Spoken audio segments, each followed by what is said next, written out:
Hello, this is Jeff Morgan. You are listening to an authorized audio version of The Age of Post-Scarcity, Volume 1. If this material is interesting to you and you'd like to continue, you're welcome to like the video and subscribe to the channel. You can also find my other books on Amazon Kindle, where I publish both fiction and nonfiction exploring similar themes. Thank you for listening. Part 1, Foundations of Transformation. Chapter 1, The End of Scarcity, a Civilizational Turning Point. Scarcity built the world. Its end will unmake and remake everything. Introduction. For the entirety of recorded history, scarcity has defined the boundaries of what is possible. It has shaped how we organize society, how we define morality, how we construct economies, and how we understand power. Scarcity has been the central operating condition around which every major system has evolved. The human story, in its political structures, economic conflicts, and cultural mythologies, has been written under the pressure of not enough. That pressure has built empires, justified inequalities, and driven innovation. Scarcity, more than any other force, has built the world we know. And now, it is beginning to end. This chapter traces the evolution of scarcity from its earliest role as a material limitation to its deeper function as a system of social order and psychological identity. It explains how scarcity has organized not only resources, but meaning. It reveals how deeply this framework has shaped our institutions, from the moral codes of ancient religion to the labor models of industrial capitalism. Drawing on economic theory, history, political philosophy, and cognitive science, this chapter establishes the foundation for understanding why the decline of scarcity marks not a reform, but a civilizational turning point. This is not a speculative claim. It is a description of what is already unfolding. The cracks in the scarcity paradigm are visible in food systems that produce more than they distribute, in automation that replaces the need for human labor, and in digital networks that challenge the very idea of limited information. These are not marginal trends. They are indicators of systemic transformation. As the evidence accumulates, the conclusion becomes increasingly difficult to avoid. The scarcity that once defined life on Earth is no longer an unavoidable reality. It is a solvable design problem. Yet the end of scarcity does not mean the end of struggle. It means the beginning of a new kind. Without the limits that once dictated behavior, humanity must confront a deeper question.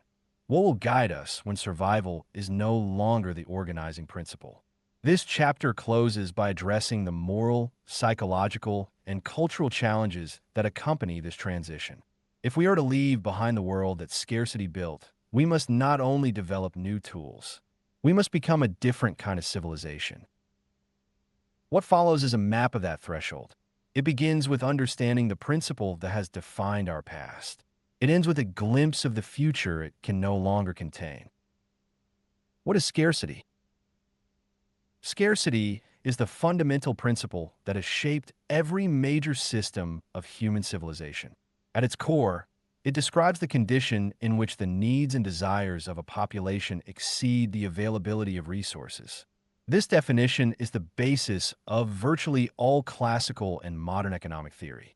As Lionel Robbins observed in an essay on the nature and significance of economic science, economics itself is the science of scarcity. It is the study of how limited means are allocated among competing ends.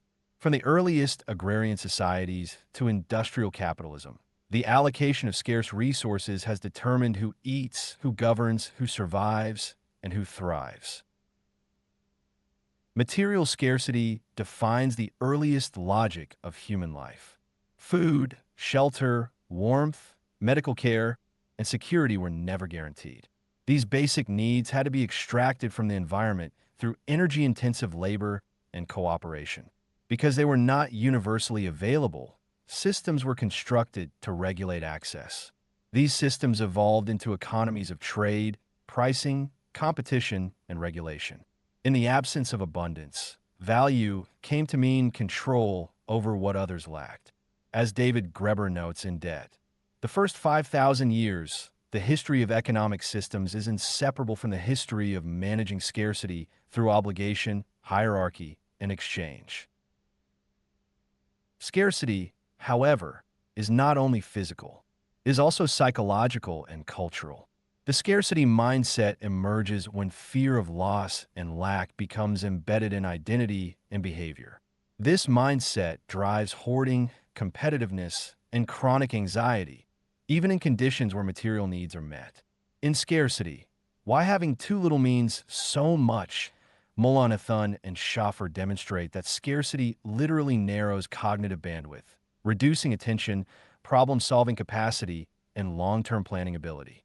Over time, this mental and emotional strain becomes a cultural norm, shaping values around efficiency, hierarchy, and obedience.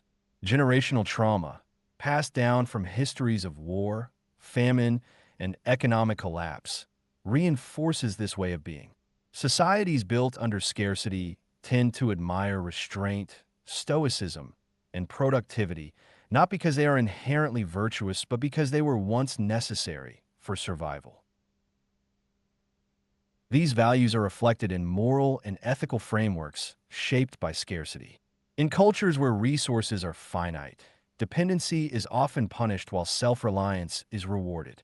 Hardship is recast as character forming. Religious and philosophical traditions born in such contexts frequently interpret suffering as sacred or redemptive. As Ivan Illich observes in Tools for Conviviality, systems of scarcity do not simply organize tools. They organize consciousness, creating entire ways of thinking built around limitation and sacrifice. From ancient asceticism to modern capitalism, scarcity is treated not only as a material fact, but as a moral teacher. In this context, inequality is not just tolerated. It is often justified. If there is not enough to go around, then it follows that those who have more must be more deserving. This logic becomes embedded in meritocratic narratives and institutionalized through education, law, and economy. As Amartya Sen argues in Development as Freedom, development discourse often masks this reality by focusing on growth rather than on actual human capability and access. Thus, scarcity underwrites not only how resources are distributed, but how worth is measured. Scarcity, then, is not a temporary condition. It has functioned as an operating system for civilization. It has determined how we relate to the world, to each other, and to ourselves. It has been the foundation of our economics, our psychology, our morality, and our sense of possibility. And yet, even as it shaped the world we inherited, we must now ask whether it continues to serve the world we are beginning to build. The scarcity operating system. Scarcity is more than a condition. It is a system, a deep and embedded structure that has shaped the logic of human civilization for thousands of years. Like a hidden operating system running beneath the surface of daily life, scarcity has informed the design of economies, the distribution of power, the development of technologies, and the foundations of religious and moral thought. Its logic is not limited to individual decisions. It permeates institutions and organizes society at every level. In economics, scarcity is the first principle. Classical economists such as Adam Smith and Thomas Malthus treated scarcity as both natural and permanent. Smith's idea of the invisible hand was based on the assumption that individuals would act in their own interest under conditions of limited resources, creating market efficiency through competition. Malthus extended this logic, predicting that population growth would always outpace food production, inevitably leading to famine and less restraint. These ideas shaped the foundation of capitalism, where markets function to distribute goods through pricing mechanisms rooted in scarcity. As Karl Polanyi explains in The Great Transformation, the modern market society made labor itself a commodity, embedding survival within wage labor systems that ration access through participation in production. Political institutions evolved to manage scarcity through law, force, and centralized control. Early states organized themselves around the collection and redistribution of limited goods.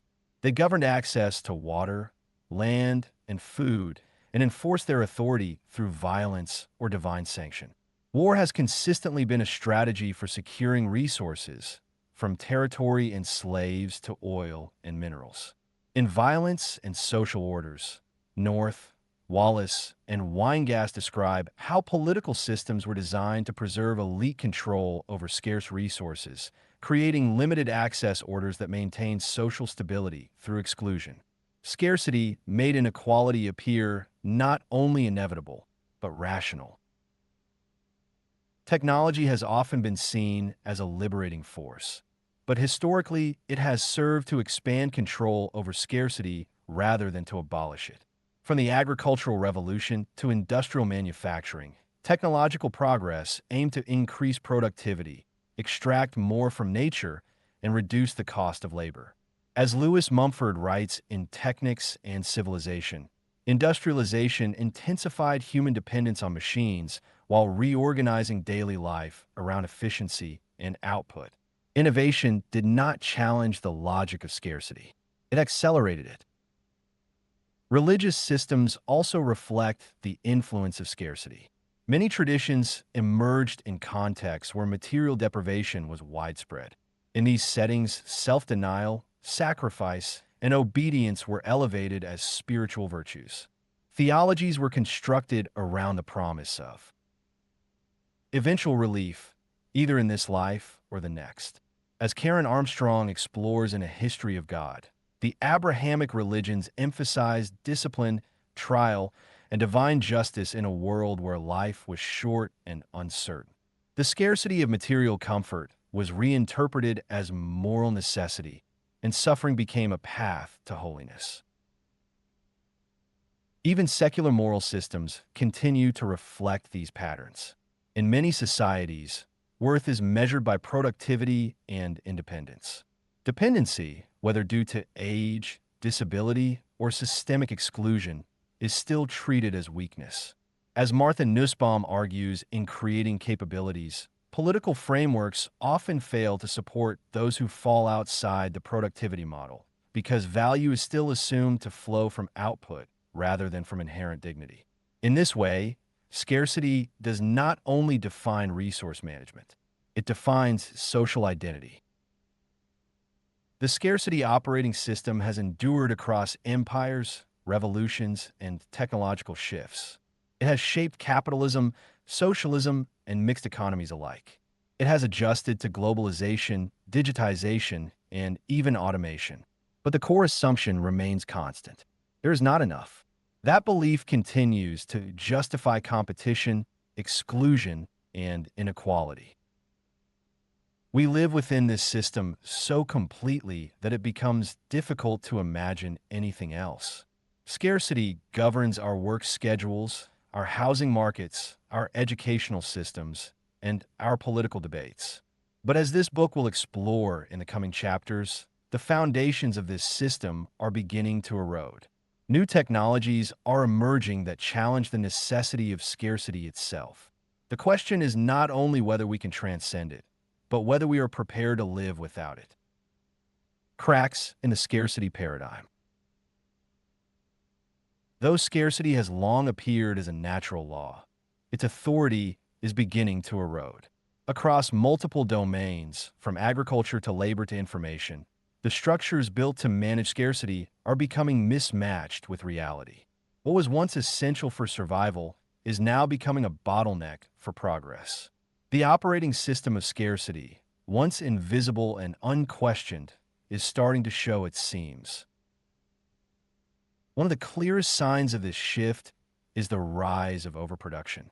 For the first time in history, humanity produces more food than it needs. According to the Food and Agriculture Organization, the world currently generates enough calories to feed more than 10 billion people, yet hunger and malnutrition persist.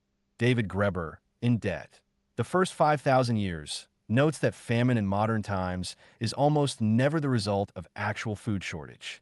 It is usually the consequence of failed distribution systems, market manipulation, or economic exclusion. The United Nations reports that nearly one-third of all food produced globally is lost or wasted, revealing not physical limitation, but organizational dysfunction. This pattern extends beyond agriculture. The economics of digital media have dissolved scarcity entirely. The cost of copying and distributing digital goods, books, music, films, and software has fallen to near zero. As Chris Anderson explains in Free, the future of a radical price, abundance becomes the baseline in digital ecosystems, and the concept of value must shift from scarcity-based pricing to models grounded in access, service, and reputation. The publishing and entertainment industries, once built on controlling distribution, are struggling to adapt. Scarcity, once essential to their logic, no longer applies.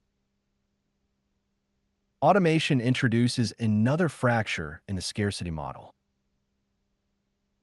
Machines now perform many tasks more efficiently than humans, displacing labor across agriculture, logistics, finance, and customer service. Daniel Susskind, in A World Without Work, describes how this technological displacement challenges the foundation of the labor economy.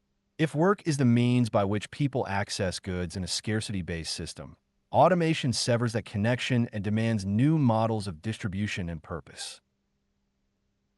The World Economic Forum projects that by the early 2030s, over half of all work tasks will be performed by machines, a transition that undermines the idea that labor is a prerequisite for survival or dignity. Despite growing capacity to meet global needs, access remains uneven. The global pharmaceutical industry provides one of the clearest examples. Essential medications are often priced far beyond the reach of those who need them most. As Amartya Sen writes in Development as Freedom, the problem in many societies is not the absence of goods or services, but the inability to access them through fair or just systems of distribution. Patents and proprietary control, not physical scarcity, limit the availability of life-saving treatments. This disparity fuels the collapse of meaningful labor. Traditional work structures have become unstable, and new models often fail to offer a coherent sense of purpose. Gallup's Global Workplace Survey reports that 60% of employees worldwide are disengaged, with more than half saying their work lacks personal meaning. This detachment is symptomatic of a deeper crisis. Work no longer guarantees security, identity, or fulfillment. As Yuval Noah Harari observes in Homo Deus, the industrial promise of dignified labor has eroded, and a rising class of economically useless but cognitively capable humans is beginning to emerge. These developments point to a foundational contradiction. We live in a world where abundance is technologically possible, yet scarcity remains institutionally enforced. The operating system that once helped distribute limited goods now functions to withhold access, sustain inequality, and preserve outdated hierarchies of value. Scarcity is no longer a reflection of nature. It has become a design flaw. As these cracks deepen, they expose a civilizational tension. If the rules of scarcity no longer describe our reality, why do our systems still behave as if they do? If abundance is within reach, what prevents us from redesigning our institutions to reflect it? These are not hypothetical questions. They are symptoms of a paradigm losing coherence. The question is no longer whether we can produce enough. It is whether we are prepared to let go of the structures that say we cannot. The threshold of transformation. Civilizations do not transform through slow accumulation alone. They shift when a threshold is crossed. Just as agriculture restructured tribal societies and industrialization dismantled feudal hierarchies, the emerging convergence of technologies signals another pivot. It is a shift that challenges the foundational role of scarcity. We are now standing at the edge of a transformation that is not merely one of scale, but of kind. The systems designed to manage shortage are becoming obsolete in the presence of tools that generate abundance. At the core of this transformation are six technological catalysts: artificial superintelligence, zero-point energy, anti-gravity propulsion, mass reduction, matter replication, and teleportation. Each addresses a distinct domain where scarcity has traditionally imposed limitation. These domains are intelligence, energy, mobility, material, time, and space. Taken individually, these technologies represent revolutions in their respective fields. Taken together, they form a matrix of possibility that transcends the scarcity-based assumptions of modern civilization.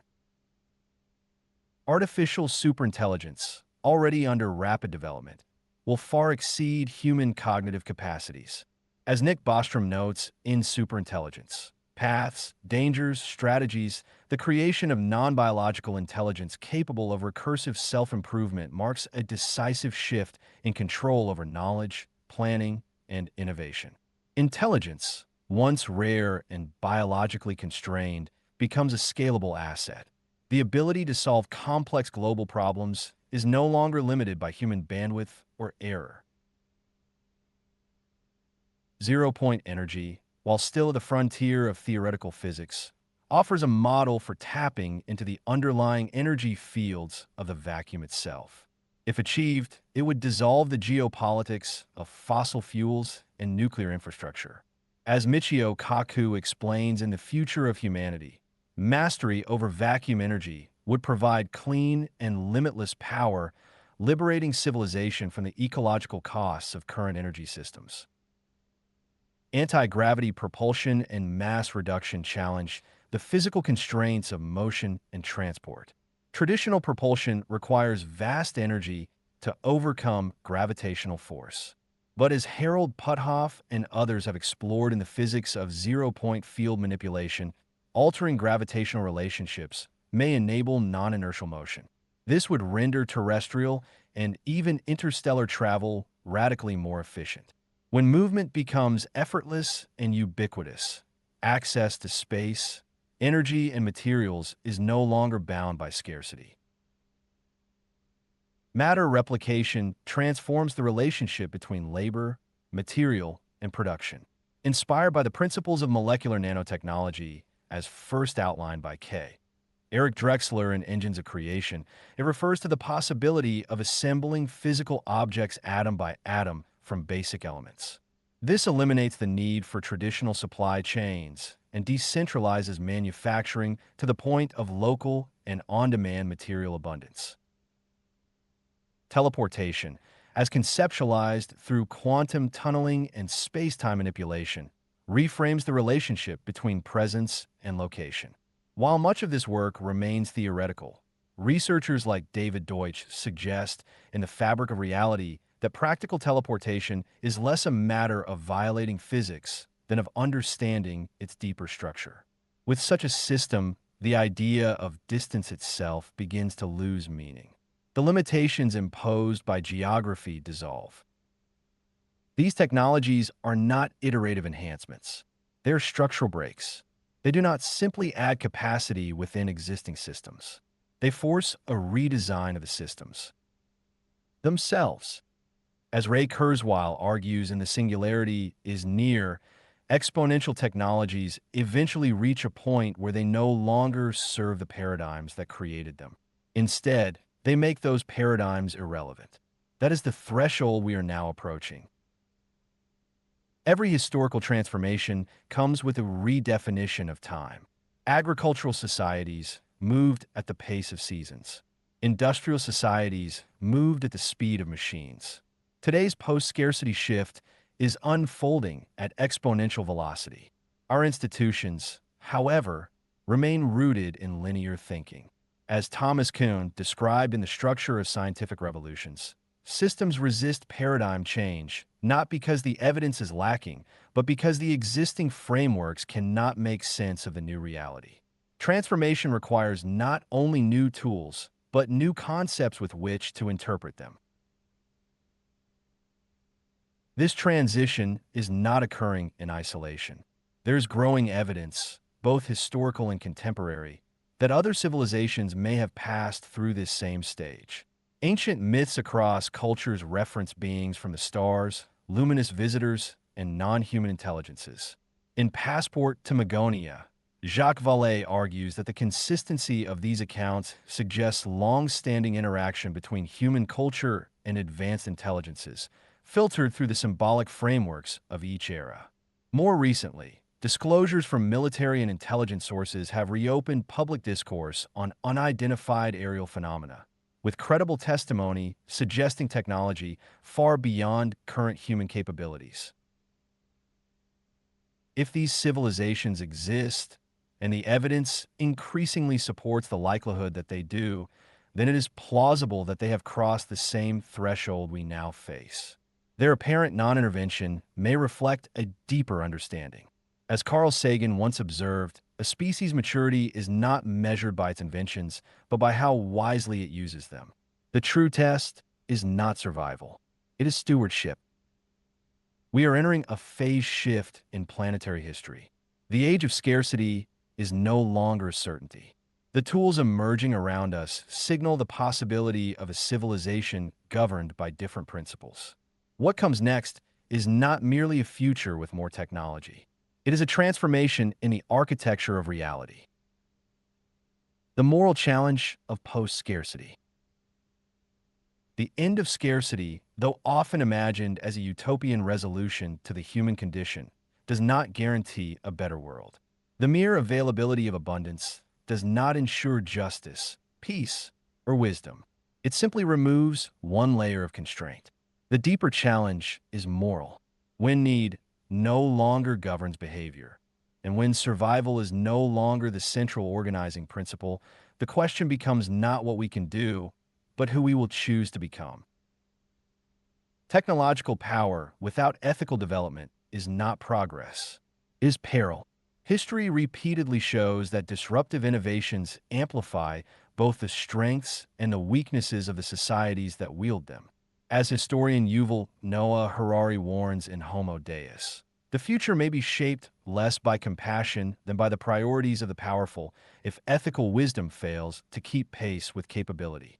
The transition to post-scarcity is not a neutral process. It carries within it the risk of intensifying inequalities, concentrating control, and replacing deprivation with excess that becomes its own form of collapse. Dystopian outcomes are not difficult to imagine. If material goods can be replicated on demand, what happens to systems of regulation, ownership, and law? If artificial superintelligence governs infrastructure, what happens when decisions once made by communities are delegated to opaque algorithms? As Shoshana Zuboff describes in The Age of Surveillance Capitalism, even existing technologies have been used to extract value from human behavior without consent, turning data into a commodity and eroding autonomy. In a post-scarcity environment, these dynamics could become more pronounced if ethical structures are not intentionally designed. The psychological implications are equally serious.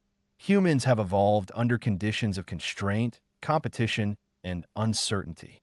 These conditions have shaped cognitive and emotional patterns that assume struggle as normal and even necessary.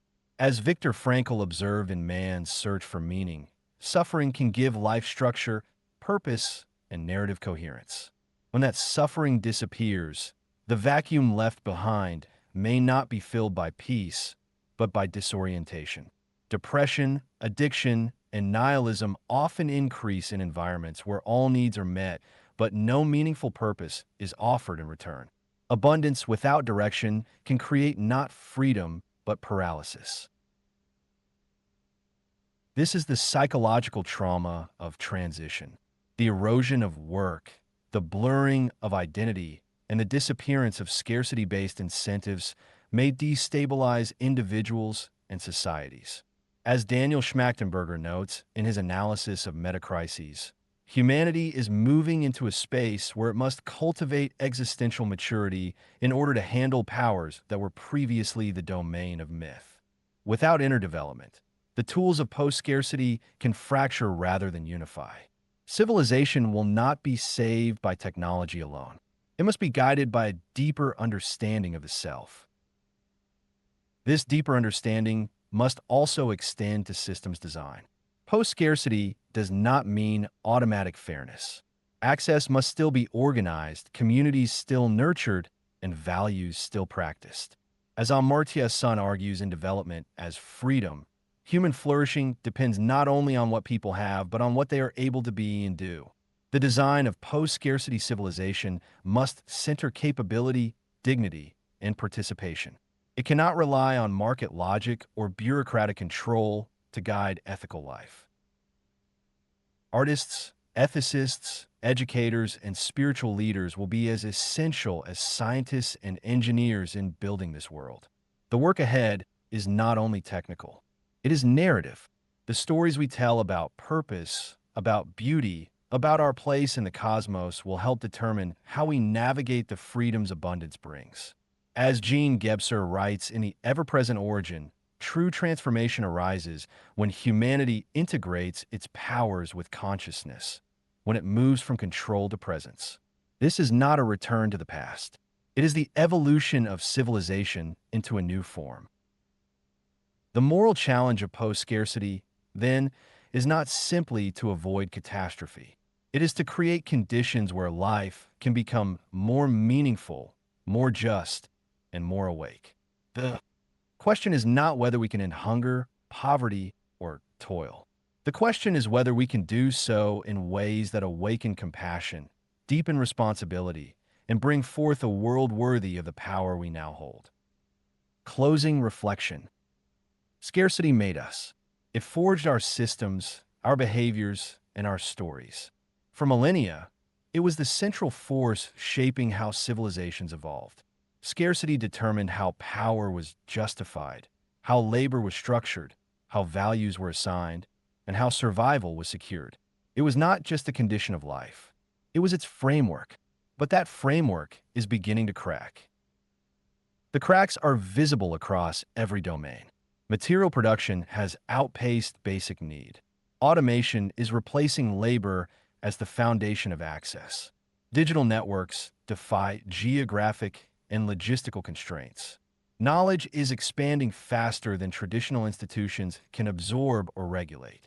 As Thomas Friedman observes in Thank You for Being Late, we are living in an age where technology, globalization, and environmental shifts are accelerating at a rate that outpaces the adaptive capacity of social and political systems. The tools we now possess point beyond scarcity. The systems we inhabit still cling to it. To cross the divide between scarcity and abundance is not only a technical feat, it is a civilizational rebirth. The emergence of tools, such as artificial superintelligence and matter replication, are not incremental enhancements. They are paradigm breakers. As Ray Kurzweil explains in The Singularity is Near, the exponential growth of intelligence and capability will eventually require a full rethinking of what it means to be human, as the boundaries between biology and machine, between scarcity and abundance, dissolve. These tools will not ask us only what we want to build. They will force us to ask who we are becoming in the process. This threshold is not abstract. It is emotional and existential. The uncertainty that accompanies it is profound. In The Great Transition, Paul Raskin writes that the planetary phase shift underway calls for a new consciousness, one that can move from the fragmented identities of the past to a cosmopolitan awareness of shared destiny. Crossing the divide requires a transformation not just of systems, but of perception. We must let go of inherited fears and rethink assumptions about growth, value, and purpose. The bridge to post-scarcity is not paved with certainty. It is built through ethical design and moral courage. We are walking a line between collapse and cosmic belonging. The collapse is real. Environmental degradation, political instability, and spiritual alienation continue to threaten the viability of global civilization. At the same time, the possibility of post-scarcity opens an entirely different horizon. As Carl Sagan reminded us in Cosmos, the Earth is a small stage in a vast cosmic arena. Whether we destroy ourselves or evolve into galactic participants depends not on what we invent, but on how we live. The next chapters of this book will explore the 6 technologies not as tools, but as keys, each unlocking a specific domain of possibility and responsibility. These are the foundations upon which a post-scarcity world could emerge. But they're not answers. They're thresholds. They invite design, reflection, and participation. They demand vision and ethics in equal measure. The question before us is no longer what can we build. The question is who do we wish to become? If scarcity shaped the past, then consciousness must shape the future. The divide is open. The crossing has begun. This is an authorized audio recording of The Age of Post-Scarcity, Volume 1. If you'd like to continue, the next chapter will be posted here on this channel. My other books are available on Amazon Kindle. You're also welcome to subscribe to receive notifications when new chapters are released.